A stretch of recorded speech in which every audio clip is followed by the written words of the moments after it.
يا صباح الفل وصباح الخير عليكم واحلى 3 الساعه 3 مع مهندسين التحليل. احمد صبري واشرف محمد. هنتكلم عن ماتشات منتخب مصر في الدور الاول والدور التمهيدي اللي الحمد لله في الاخر تاهلنا، وهنلاعب باراجواي في الدور الثمانيه. هبتدي بقى براي احمد صبري نسمع منه ويمتعنا بالتحليل بتاعه وكلامه الجميل عن مشوار مصر في الدور الاول.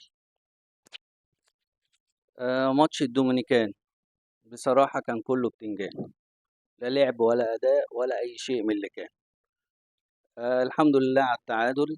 وداك لماتش أوزبكستان إيكوال وفرص متساوية وثلاث نقط حسسونا بالأمان. آه. بعد كده لعبنا مع الأسبان، وما أدراك ما الأسبان، مرعب أوروبا والعالم. فوز تاريخي ما تحققش من زمان، وكمان بقينا أول المجموعة وفرصنا كبيرة الحمد لله. النني وكوكا وحمزة علاء، نرفع القبعة على الأداء. كلام جميل والايقاع احلى الحقيقه من احمد صبري. عايز برضو اعرف راي اشرف في الماتشات التمهيديه ومشوار مصر لحد ما تاهلنا الحمد لله بعد الفوز الصعب والفوز العالمي على منتخب اسبانيا. أول حاجة قبل ما نتكلم على الأداء، مفيش أحلى من دخلة أحمد صبري. أول حاجة لو هنتكلم على الماتش، عندنا بدأنا بماتش الدومينيكان، بعد كده أوزبكستان وأسبانيا. هو المنتخب بدأ بنسق تصاعدي، كان أول ماتش مش أحسن حاجة، وتطورنا واحدة واحدة في ماتش أوزبكستان لحد ما امبارح لعبنا أحلى أداء في البطولة، وأحلى أداء للمنتخب الأولمبي من فترة. بس الحقيقة بس هو كان الماتش كان حلو، بس هو مع الوقت هنتكلم أكتر في التفاصيل، وازاي المدرب بتاعنا كان مختلف في الثلاث ماتشات اللي احنا لعبناهم. ومبروك لمصر على التأهل، وهنتكلم دلوقتي في التفاصيل.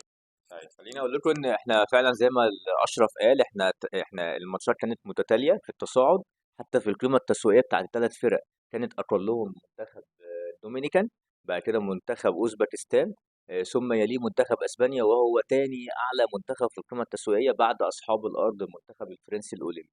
فدلوقتي هسمع برضو من احمد تقييم برضو عام على الثلاث ماتشات مع التاهل بعد كده لمنتخب باراجواي. احنا الحمد لله النسق التصاعدي وترتيب المطوشة كان في مصلحتنا والحمد لله. احنا عندنا الاتنين مساكين بتوعنا في العالي كويسين، وعلى الأرض قليلين. الباكين بتوعنا على طول طايرين وحاجة حلوة في الاختراقات، جامدين. خط الوسط عندنا النني وكوكا والشحات ومحمود صابر، أقوى خط خطوطنا على الإطلاق. المشكلة عندنا في ثلاثي الهجوم، لو يبقى فيه تعاون ونبعد عن التوتر والأنانية وشغل المهلبية. يعني إبراهيم عادل وأسامة فيصل لو يلعبوا شوية مع زيزو، ويبقى التلاتة في تنوع واختلاف بينهم، هيبقى حاجة كويسة.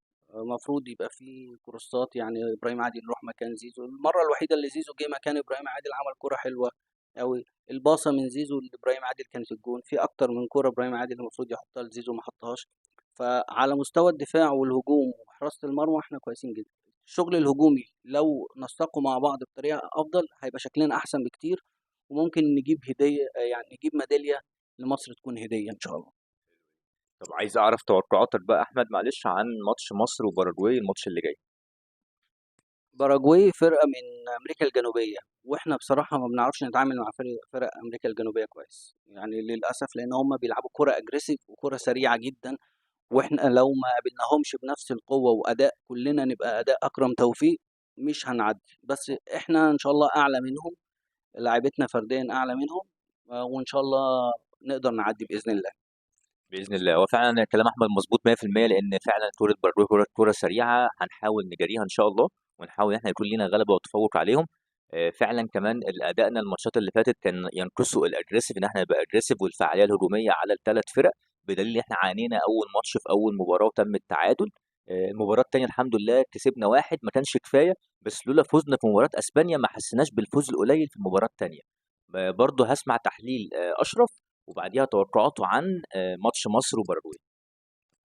أنا بس عايز أتكلم في الماتش تكتيكي شوية في حتة معينة، إن إحنا إيه اللي اختلف عن ماتش أوزبكستان. كده كده ماتش أول ماتش بتاع الدومينيكان ما كانش يعني احنا في ماتش الدومينيكان ما كانش ادائنا حلو ان جنرال يعني. بس ايه اللي اختلف عن في ماتش اوزبكستان عن ماتش اسبانيا؟ هو نص الملعب عندك.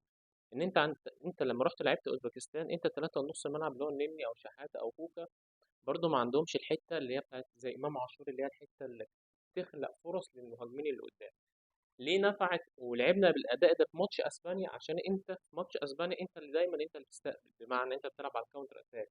فانت كنت محتاج حد يمسك لك ويدافع لك كويس في نص الملعب ويطلع لك اللعيبه.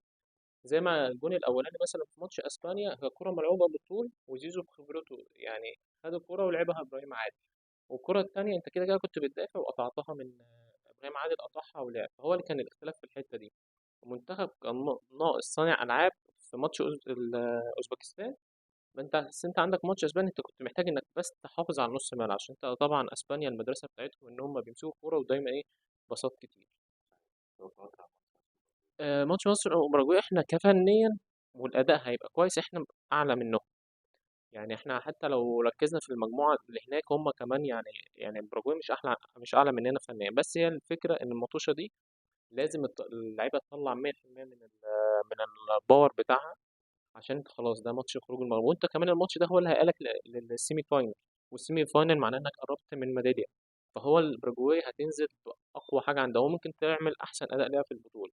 فاحنا لازم نبقى يعني كلنا يعني نلعب ب100% بتاعتنا. وعايز أقول حاجة كمان، زيزو لعب امبارح ماتش، هو ده فعلا هو ده زيزو اللي احنا نعرفه، غير ماتش الدومينيكان وماتش أوزبكستان. حلو قوي، واداء عالمي وتحليل ولا احسن ولا اروع. وفعلا ماتشنا الماتش القادم مع باراجواي هو ماتش البطوله بالنسبه لنا، لانه هيدخلنا في جو الميداليات. يعني احنا وانس ان احنا عدينا من باراجواي هنتكلم في ميداليه على طول ان شاء الله. اسوأ تقدير بقى كده هتبقى رابع، ورابع نفسه هيبقى انجاز. بس احنا مش هنسبق الاحداث. ان شاء الله التوفيق لينا. شكرا ليكم وشكرا لكل الناس الجميله اللي هتشوفنا، ويومكم جميل ان شاء الله. اشرف، شكرا يا اشرف، شكرا يا احمد، وصباح الفل عليكم.